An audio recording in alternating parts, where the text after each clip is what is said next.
Aujourd'hui, on attaque donc le programme de deuxième année. On va voir un peu comment on fait pour voir simple.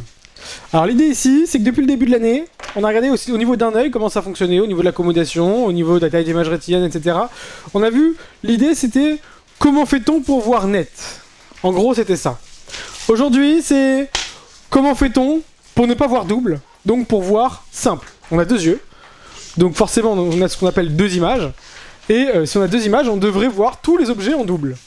D'accord? L'idée c'est un peu ça. Sauf que notre couple oculaire, hein, les deux yeux, vont fonctionner de telle sorte à ce que les deux images puissent se fusionner l'une et l'autre. Ce verre. D'accord? Alors, donc j'ai un verre. Quand je passe mon doigt derrière, regardez ce qui va se passer. Et il disparaît. Avant d'apparaître plus tard. Vous avez vu qu'il y a ce qu'on appelle une troncature. Est-ce que c'est en fait plus vulgairement ce qu'on appelle une troncature, mais en réalité c'est ce qu'on appelle un scotome. Dioptrie prismatique est égal à, et là il y en a plein qui connaissent pas cette formule, 100 multiplié par tangente oméga droite plus tangente oméga gauche. Tout le monde comprend? Ouais? Donc, ça va? Très souvent quand on vous demande la convergence requise, de combien mon couple oculaire doit tourner, on vous la demandera en dioptrie prismatique puis en angle métrique. On vous demandera les deux unités. Ça va pour tout le monde? Je vous laisse recopier ça. Parenthèse, on y va? Écoutez bien la parenthèse. Si vous voulez faire un couple oculaire en voûte dessus, il y a deux possibilités. Ou bien vous le faites comme ça, ou bien vous dites, je veux le voir vraiment en vue de dessus. Et vous pouvez, c'est toléré aussi, vous avez le droit, les deux se font, de le faire le schéma, mais comme ça. En vertical, avec œil gauche ici, œil droit ici. Donc Q' droite, Q' gauche, et vous faites les mêmes rayons, etc. etc. C'est ce qu'on appelle tout ici, revient exactement. C'est l'équivalent en gros de l'axe optique, mais en 3D. Tout le monde comprend ça? Parce que ça, c'est pas des axes optiques, hein. C'est des lignes de repère. Hein. Donc, ici on a le point C. On va avoir donc, et c'est lui qu'on va mesurer. Parce que lui, c'est pas par rapport aux yeux, c'est des rayons qui viennent de nulle part en fait.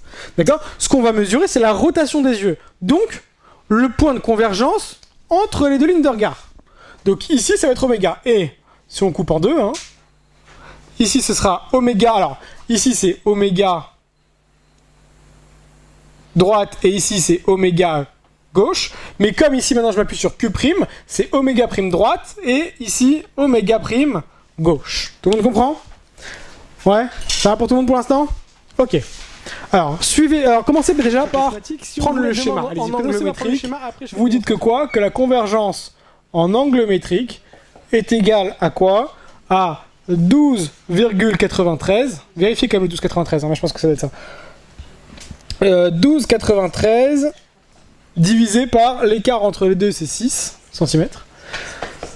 Ça fait donc 2,16 à peu près, je crois.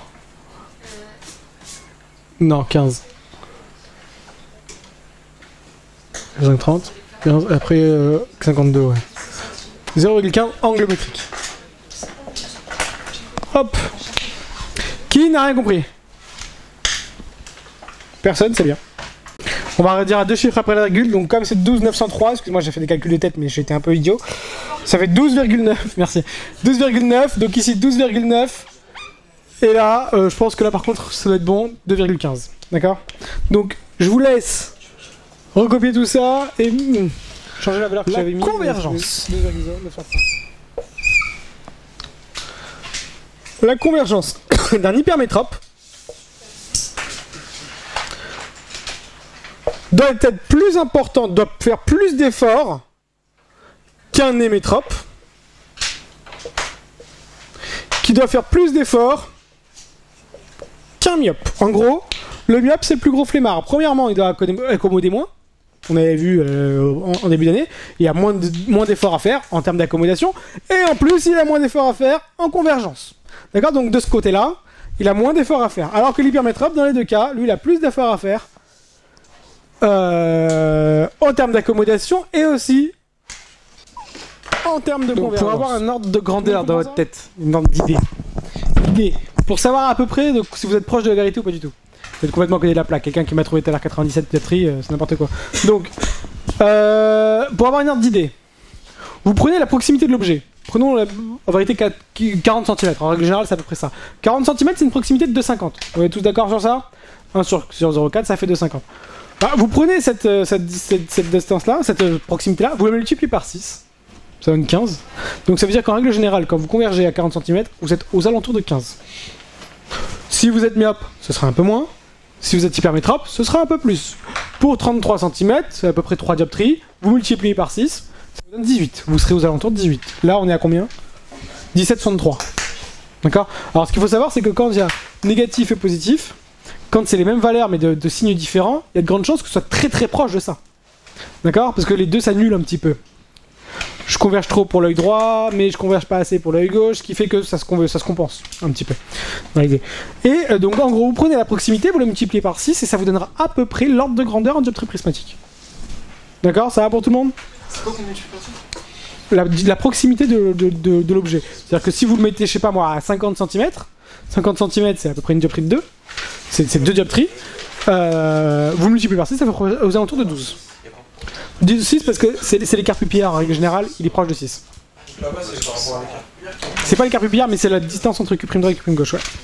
Le 6, c'est le 60. Ouais, d'où il sort le 6, c'est le là.